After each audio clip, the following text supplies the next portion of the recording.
بسم اللہ، الحمدللہ، والصلاة والسلام علی رسول اللہ۔ معزز سامعین اور سامعات، السلام علیکم ورحمۃ اللہ وبرکاتہ۔ اصلاح معاشرے کے حوالے سے یہ قسط نمبر 13 ہے۔ اقبال کے شاہینوں کے نام نامہ و پیام، یعنی an important message to youths. عورتوں کے اسلامی حقوق دراصل ان کے نسوانی حقوق پر مبنی ہے۔ عورت ذات بڑی قابل احترام ذات ہے۔ شریعت نے بہت سارے احکامات میں عورتوں کو چھوٹ اور رعایت دی ہے۔ مثلا عورتوں کے بعض شرعی آزار حیض کی وجہ سے یا نفاس کی وجہ سے شرعی احکامات میں، بہت سارے شرعی احکامات میں اس کو مکلف نہیں بنایا گیا ہے۔ نماز اس حال میں بالکل قطعی طور پر معاف ہے۔ روزہ رکھنے کی اجازت نہیں ہے، روزوں کی قضا بعد میں کر سکتی ہے۔ ہاں، ان ایام میں اس کے ساتھ فطری تعلقات کو، یعنی میاں بیوی والے تعلقات کو حرام قرار دیا گیا ہے، کیونکہ اس میں فریقین کی فطرت سلیمہ اور دونوں کی صحت کی رعایت رکھی گئی ہے، اور ان حالات میں فطری تعلقات قائم کرنے کو غلط بتایا گیا ہے، حرام قرار دیا گیا ہے۔ البتہ ان حالات میں عورت کے ہاتھوں پکا پکایا کھانا ہو، وہ بلا کسی ادنیٰ کراہت کے بالکل جائز اور صحیح قرار دیا گیا ہے۔ اولاد کے حوالے سے ماں کی ممتا کا خاص طور پر خیال رکھا گیا ہے۔ دودھ پیتے بچے کو اس سے چھینا نہیں جا سکتا۔ دودھ پلانے کا حق ماں کو دیا گیا ہے۔ خدا نخواستہ اگر طلاق ہو، یا خدا نخواستہ کوئی عورت، خدا نخواستہ بیوہ ہو، تو طلاق پانے کے بعد یا بیوہ ہونے کی صورت میں عورت کو عدت میں بیٹھنے کا حق دیا گیا ہے۔ اس دوران اس کو زنانہ زیب و زینت اختیار کرنے سے منع کیا گیا ہے، تاکہ وہ اس دوران اپنے مستقبل کے بارے میں غور و فکر کرے، اور اس کو احساس ہو کہ طلاق پانے میں اگر طلاق رجعی ہو تو زیب و زینت کرنے کی اجازت ہے، لیکن اگر طلاق بائنہ ہو یا طلاق مغلظہ ہو یا فسخ نکاح ہو چکا ہو تو اس دوران زیب و زینت سے اس کو منع کیا گیا ہے۔ اس عدت کے دوران طلاق پائی ہوئی عورت یہ سمجھے کہ میرا قصور ہے یا میرے شوہر کا، تاکہ نقصان کی تلافی کی کوئی صورت نکل آئے۔ ادھر بچوں کا بھی مسئلہ ہے۔ یہی حکم عدت وفات کا ہے کہ اس دوران زیب و زینت کرنا جائز نہیں ہے۔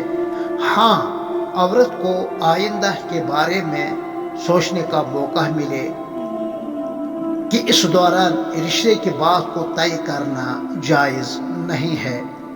لہذا اے عورتوں، وراثت میں ماں ہونے کی حیثیت سے یا بیٹی ہونے کی حیثیت سے یا بیوی ہونے کی حیثیت سے آپ کا حصہ مقرر ہے، اور بہن کا، خالہ کا یا پھوپھی اور بھتیجی کا یا بھانجی ہونے کی صورت میں بھی کبھی کبھار آپ کو کم و بیش حصہ ضرور ملتا ہے۔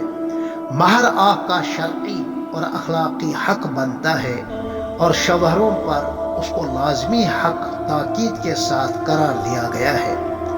تمہارے نان و نفقہ کا، تمہارے قیام اور ضروری لباس کا، اور ساتھ ہی ساتھ بہتر سلوک کرنے کا مردوں کو مخاطب بنایا گیا ہے۔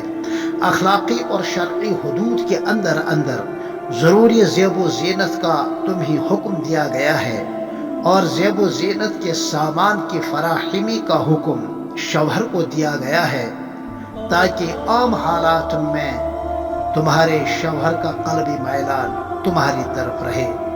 سفر میں آپ کی نزاکت طبع کا، آپ کے ضعف بدن کا، اور آپ کے معقول پردے کا خیال رکھنے کا حکم دیا گیا ہے۔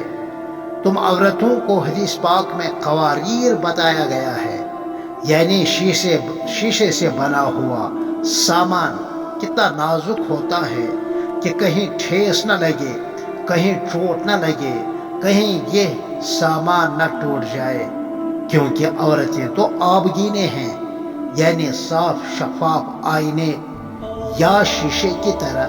مردوں کو آپ کی جان کی اور آپ کے مال کی اور آپ کی عزت اور ناموس کا محافظ ٹھہرایا گیا ہے۔ خدا نخواستہ اگر میاں بیوی میں اختلاف ہو تو اختلاف کی صورت میں گھر میں ہی 3 مرحلوں پر اس مسئلے کو حل کرنے کا حکم دیا گیا ہے، جس کی وضاحت کلام پاک میں آئی ہے، تاکہ تمہاری عزت نفس برقرار رہے، ہمسائوں کو پتہ نہ چلے، حتیٰ کہ والدین کو، بھائی بہن کو بھی کانوں کا پتہ نہ چلے۔ چنانچہ پہلے مرحلے میں حکم ہوا فَعِدُوهُنَّ، جی ہاں اے شوہرو، عورتوں کی نافرمانی کی صورت میں انہیں پہلے سمجھاؤ گھر ہی کی 4 دیواری میں، مگر تنہائی میں، کہ دیکھو والدین کو، بہن بھائی کو، اپنے رشتہ داروں کو چھوڑ کر آئی ہو۔